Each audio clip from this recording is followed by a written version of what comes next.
Our guest today on Just Talking is Erika Harlacher, and I am really excited because she's the one and only voiceover actress on one of the most famous and most anime series on Netflix's original series, Seven Deadly Sins. How you doing? I'm great. Thank you for having me. Of course. This is exciting because, I was, before we talked, when we called this week, and I was really excited to have you on, and because I grew up on anime. As much as I want to say I didn't, I really did. You know what I'm saying? Yeah. And I think that's really cool because I was into Pokemon, Digimon, Naruto. Not so much Dragon Ball Z. Hopefully, I don't got too many haters. You're the only person in the universe who didn't watch Dragon Ball Z. Even I watched Dragon Ball Z. You're like, come on, Chris. I didn't even know what anime was, but I was like, that Dragon Ball thing. I watched that every week. They scream for a long time. Yes, they do. Yeah. Right? And I don't know if it was because it was my age. I'm 25, and I don't know if it was something to do with maybe I wasn't old enough yet. Maybe you were just under. Just Barely. Just barely making it. And I feel like that's kind of how Seven Deadly Sins is because I was so blown away when I first watched that show. Because I heard about it for so long. All last year when I was on Netflix, it kept popping up the trailer you got to check out this Netflix original series, Seven Deadly Sins. And I was like, you know what?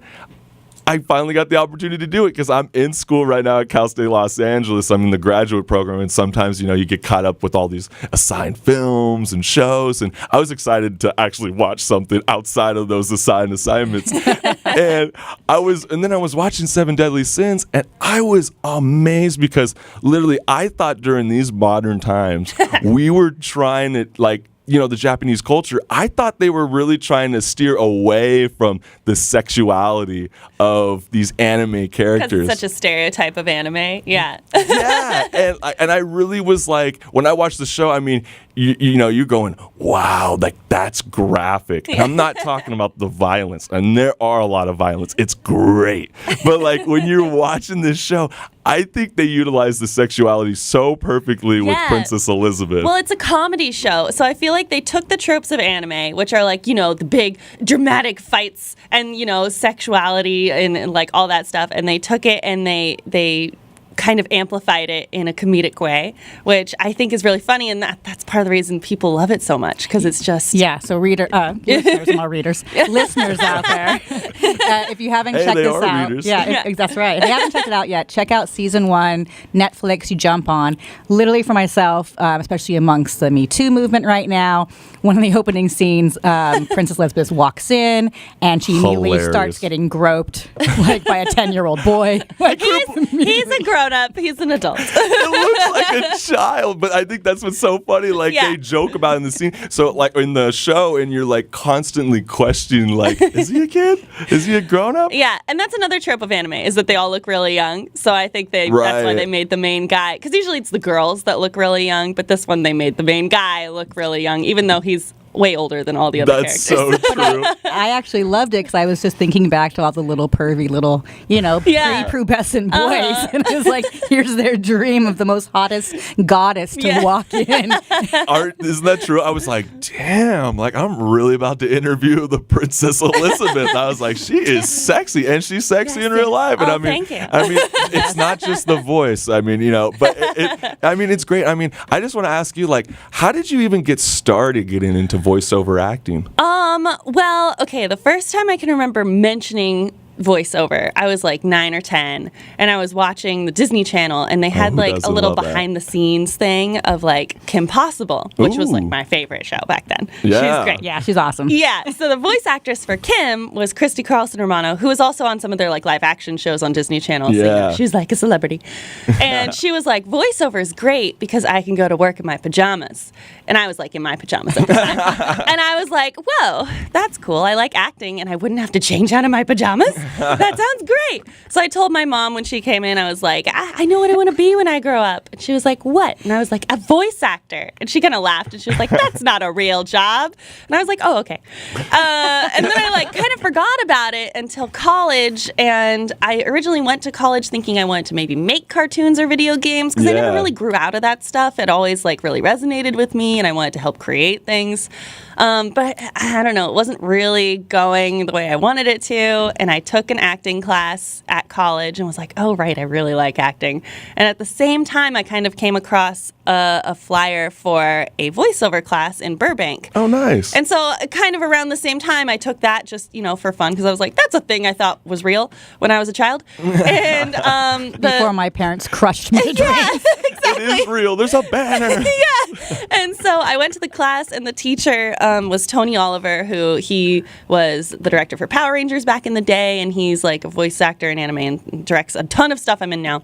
He was like, hey, you kind of have some talent with this. You should think about like doing it for real. And I was like, funny you should say that, because I'm taking an acting class and they're saying I should switch my major, so I guess maybe I should. Yeah. So you got a lot of backlash before you actually started getting into all this. I mean, not backlash, but like I was hesitant to say that I wanted to focus on voiceover because especially, I think nowadays people are starting to realize that it is legitimately acting and like really cool. But even back then, people were kind of like, that's not real acting. And like, you want to do real acting. And I was like, yeah, sure. But I mean, that's funny that you said that, because like, I mean, with me growing up, I always wanted to be like in a video game series. Yeah, exactly. So badly. And I don't know why I wanted to be the villain. I never wanted to be the hero. Oh, villains are so fun. I mean, I realized because I wanted to try and create the things, but I realized, no, I didn't. I wanted to be the things. I didn't want to like spend all the time coding and like painstakingly drawing every frame. I was like, no. I want to be the characters. It's you're like, so fun. Yeah, you're like, I did learn at an early age to computer code on MySpace. I mean, come on, remember all of us? Oh yeah, all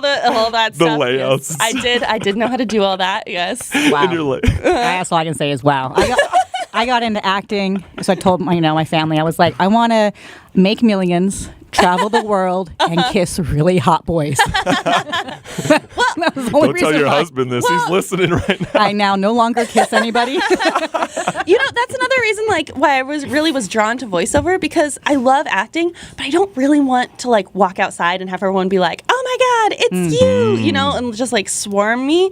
And voiceover is great because there's a level of like I'm anonymous, usually. But that brings up to like a really funny point. Like, is there been any time in public where like, let's say you're at like Starbucks or something, and you're like, "Hi, I just wanted a like coffee," and they're like, "Princess Elizabeth?" Yes. Well, not so much Princess Elizabeth, because that's not my true voice that I use for that. It's like a much higher voice. Right. But there's a character I play in a video game called Persona 5. Yes. And that's it's become so popular, like crazy popular. And that's just my regular voice. So since that game has come out, yes, there have been a couple times where I'll just be like talking and someone will be like, "Excuse me, are you on from Persona 5? And I'll be like, "Oh, yeah." You're like, "Hello, that's me," and they're like, yeah. This is so Erica, cool. I don't know if you can do this, but I hope so. Can you order a triple grande pumpkin latte in Lady Elizabeth's voice for us, Sure, please? yes. Hello, I'd like a, what was it, triple grande pumpkin latte thing, please? I'll wait here. I don't have any money, so, okay, thank you. That was great. No way.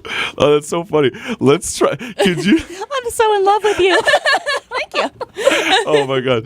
Can we please, let's try to switch it up the scene a little bit with Sir Melly Otis as being your barista. Is that how they call it? Yeah. Let's like that would be hilarious. Sir Meliodas, can you please make me some coffee? I know it's going to taste horrible, but I love anything you make. Thank you. Oh, snap. I think he got away with it because he does own a bar. Like he's like, he can't make any food. No. Like, you're right. Though I guess his drinks are good, but it's just alcohol. And then all the food he tries to make is horrible. I can understand that. When I cook drunk, it doesn't always come out great. Ask my poor husband. Yes. Yeah, well, in the show, they eventually pick up another person in their team who is a good cook. And Yes. Yes. Ben. Yeah. Okay, so I have to say, anybody who hasn't watched this show, just go and Google him. I was dying this whole week, and my husband's like, "You do know he's a cartoon character," and I'm like, "But my body doesn't know this." Super hot. I mean, Wow. You guys Immortal. were saying that like Elizabeth was really hot, but like Bon is for the ladies. He's very Ain't hot. that the truth? See, it's not just they don't play to just the stereotype for just the women. I think that's why the show's so popular because they literally took every trope from anime and just like amplified it, and it's just they leaned into it so much, and it's super funny. It's obviously played for comedy, and towards the end of especially season 1 and in season 2, there's like some really dramatic stuff that happens, but you know, it's like it always falls back on the comedy, and it's really great. fun. I mean, it's so fun. I mean, that third episode, I never laughed so hard because I mean, gosh, because you're playing along to the whole sexuality, and we got this guy Sir Meliodas who's quite a sleazeball, but you want to. It's the weirdest like anti-hero ever because you like want to love him still. Oh my god, yeah! I told the director like halfway through season 1, I was like, I feel like I should hate him, but I love him so much. That's how I felt. Yeah, right. Like he's so nice at times, and then all of a sudden you're like, dude, really? Such a perv. Yeah. But he always, like, you always get the sense that, like, he knows where the line is. And, like, if Elizabeth spoke up and was like, I don't like this, let's stop, he would stop. So I'm like, that's always, I was like, okay, cool. And don't worry, guys, there is this beautiful character, our little talking pig, Hawk, Yes. that always calls him out. Hawk and has my back. I love Hawk. I want my own personal I know, Hawk. me I was too. like, Ariana Grande, if your pig can talk, I want it. Okay? Because I would call it Hawk. Yes. I mean, I think that's so funny because it's like we got a goddess of Princess Elizabeth, and then all of a sudden we have this pig, who's just a pig. Like literally, Not just a pig, A talking pig? Yeah. Which they like in episode 1, they're like, wow, it's a talking pig. And then they don't mention it again. They're just like, okay, this pig talks. Yeah, and well, Bond does go like, wow. Yeah, that's true. He's like, wow. Like, and he's like tripping. I thought that was so funny because it's like, you have so much powers being in the 7 Deadly Sins, and he's just, that's like the one time you see him like break out of character and go, wow, that's a talking pig. And, like, it's so funny. Oh, and so did Princess Elizabeth when she saw she throws herself on top of him, and I'm like, I would so do that. Yeah, and she's like, I asked my father for a pig. He didn't get me one. Yeah, right. Yeah. Oh, yeah. But like, it's like, this is like the interesting question for you because it's like, what is the difference between like anime and like Western cartoons? Well, okay, there's a lot of difference in how we record them. So for Western cartoons, usually I'll be with other actors, which is nice because then it's like we get to play off of each other, and sometimes we get the script before we walk in, which is cool, so I can like read it over. For anime and stuff, no, I'm by myself. We go one line at a time. I haven't seen the script before until I walk into the booth, and they go to my first line. So I don't read anything. If I don't have the first line, I don't read anything before that. And the director's just like, here's what's going on. Go. Yeah. So we will watch the line in Japanese one time and then immediately record the line in English. So it's very fast. It's a lot more technical because we have to, for anime, they've already animated everything in Japanese. So we have to match what their lip flaps look like with our words and their facial expressions and like all that kind of thing. Right. So on top of the acting, there's a big technical level to it. With American animation, they're going to animate to us. So, we have a little more freedom and we can kind of take a few more risks with like timing and stuff like that. I like both of them for different reasons, but they are very different. So if I have one day where I'm doing a lot of anime and then the next day where I'm doing American animation, it's cool because it's like it feels like such a different work day both days. That's pretty nice. Yeah, so fun. And do you go in your pajamas? I actually don't. I often am like, so sad now. She's a liar. Yeah. The difference between anime and Western cartoons I can go in for PJs. Yeah, anime, it's not exactly like how it works. I think it was only because she was a celebrity, so she was like, I'm going to show up in my pajamas, and they were like, sure, whatever you want. But for, me, common folk, I'm like, I have to, look professional. Otherwise, like, who is the homeless woman? Yeah, they'll be like, who is that? We don't want to work with her anymore. But yeah, I do like all my auditions and stuff I do from home. So those I do in my pajamas because like, why bother? I'm just in my own booth. Who cares? With my dog. Take his collar off. It's great. So how much did you have to put in to get your own booth in your house? No, I say booth, but it's really a closet that I converted. So we had a walk-in closet in our guest room. And so I got some foam from, Guitar Center. And you just put it around the walls. It really wasn't that much. I could invest more and like make it sound better. But since I only do auditions and I don't do full professional stuff, I haven't felt the need to like, invest a lot more money in it. If I started doing like audiobooks and stuff from home, then sure, I'd probably invest a little more. But right now I'm just like, my phone's there. I got my microphone. Cool. See, I want to do like what Danny did. He told a story last week about how he was sitting in his bathtub doing all of his work for the shows. And I'm like, yes, sir. That is what I want to do. Yeah, I want to get one of those like, tables on the bathtub so you can put your laptop there. Danny's a classy man, and Danny's the main honcho that runs 22S Radio. And I'm telling you, this guy works on an iPad. You know what I'm saying? That's awesome. And he's doing it while in the bathroom. How do you, us kids, like, we get so frustrated, like, the minute we're, like, gliding on that thing and it ain't working. Like, see, Danny, we really expect your work. Like, I love you, Danny. So talented. Yeah. Like, no, I hang out with students all day, man. They show me how to do this stuff. I didn't learn it. I need to hang out with more students. Yeah, no, you gotta hang out with young people. They'll teach you how to do it. I'm like, what is this Instagram? I don't know. I don't understand. Oh, no, I have finally getting Instagram. I love Instagram. I love it. Just got on Instagram? Well, I didn't just get on. I didn't just get on. I just hadn't been posting on it. Does that make sense? Yeah, okay. No. I was like, okay. So I was so Facebooking, and like I had to actually like unfollow like most of my family, and like I didn't want to see them anymore, and I was like, well, I got to get off Facebook, or I'm not gonna have a family anymore, right? So like I refriended all my family. If you're listening, I love you. You're amazing, great family. Christmas is around the corner. My birthday, I love you. But I'm now an Instagrammy. I love it. I'm an Instagram. I'm Instagrammy. That's what I call it. I was like berated into getting an Instagram because like anytime I hung out with other actors, they'd be like, "What's your Instagram? I'll tag you." I'd be like, "Nothing," and they were like, "Oh my God, what are you doing? You have to be, you have to be on it." And I was like, "I have Twitter," and they were like, "That's not the same." That's interesting because like you just recently got into social media. I was on Twitter specifically. I originally only had Facebook, but then once I started, getting stuff for voiceover, I realized I needed a way to interact with fans, and I didn't want them on my personal Facebook because I don't want them seeing how crazy I am all the time. That's creepy. Yeah, I don't need to follow them with my family. Yeah, and so Twitter was great because, you can only type a certain amount. So I was like, okay, cool. Then I can like quickly reply to everybody and it'll be so great. And so I got super used to Twitter, but then apparently Instagram became the new thing. And I was like, but I learned Twitter. I still love Twitter. I don't take enough pictures. I'm trying to take more pictures. See, I love pictures. Oh, see, so that's the difference. I don't want to read about your life. I want to like see it. I want to just be like, it's like Snapchatting to me is awesome. Like any of that stuff where I can just be like, I want to see the visual and move on, make my own narration of your life. You know what I mean? See, I always felt too like narcissistic if I was taking pictures all the time. So I never really got into it. Now I'm starting to take more. Are you calling me a narcissist? No, totally not. I think I did. No. I'm the weird one with like everyone else uses Instagram, and I'm like, okay, I'm trying. I am Princess Elizabeth. Yeah. I am the goddess. Okay, Marissa, you need to get in line. Obviously, I know how everything works. So true. And if I follow on Instagram not only Erika, but actually her puppy Gus. Yes. Right? Whoa. What a Gus beautiful needs dog. his own. Gus needs his own. I know. Everything. All my fans are like, when are you going to make Gus his own Instagram? And I'm like, I'm literally can barely handle my own Instagram. So Erika, describe Gus for our listeners. All right. Gus is a Cavalier King Charles Spaniel. He is a tricolor, so he's black and tan and white, and he has the most expressive face of any dog I've ever known in my whole life.